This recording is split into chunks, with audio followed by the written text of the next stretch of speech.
একটি রাখাল বালকের শিক্ষণীয় ইসলামিক ঘটনা।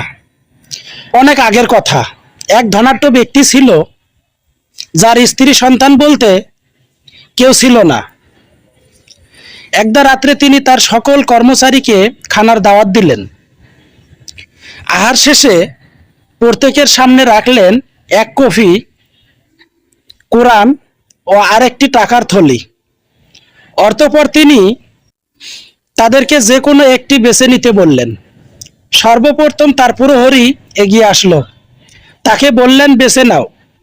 প্রহরী বলল, আমি তো কোরআন বেছে নেওয়ার আশা করছিলাম, কিন্তু কিভাবে সেটা পড়তে হয় তা আমি জানি না, তাই আমার জন্য টাকার থলেটি উপকারী হবে। অবশেষে সে টাকার থলে বেছে নিল। এরপর আসলো তার কামলা, তাকেও বেছে নিতে বলল। সে বলল, আমার স্ত্রী খুব অসুস্থ, তার চিকিৎসার জন্য টাকার প্রয়োজন। যদি এমন না হতো তবে আমি কোরআনেই বেছে নিতাম। তারপর তিনি বাবুর্চিকে জিজ্ঞাসা করলেন। সে বলল, কোরআন পড়া আমার কাছে খুবই পছন্দনীয়, তবে আমার অনেক ব্যস্ততা, পড়ার মতো সময় পাই না, তাই আমি টাকার থলেই বেছে নিলাম। শেষ পালাটি এলো রাখালের জন্য। এই ছেলেটি খুবই দরিদ্র। তিনি তাকে বললেন, তুমি কোনটি বেছে নিবে?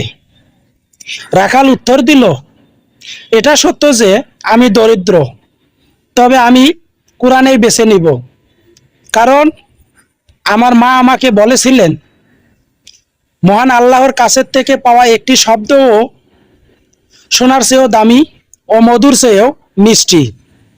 অবশেষে রাখালটি কোরআনেই বেছে নিল। অতঃপর উহা খোলার পর সে এতে আরো দুটি খাম দেখতে পেল। প্রথম খামটিতে টেবিলের যে পরিমাণ টাকা ছিল তার 10 গুণ টাকা ছিল, আর দ্বিতীয়টিতে ছিল একটি ওসিয়তনামা, যাতে ছিল তার মৃত্যুর পর সকল সম্পত্তির উত্তরাধিকারী সেই হবে।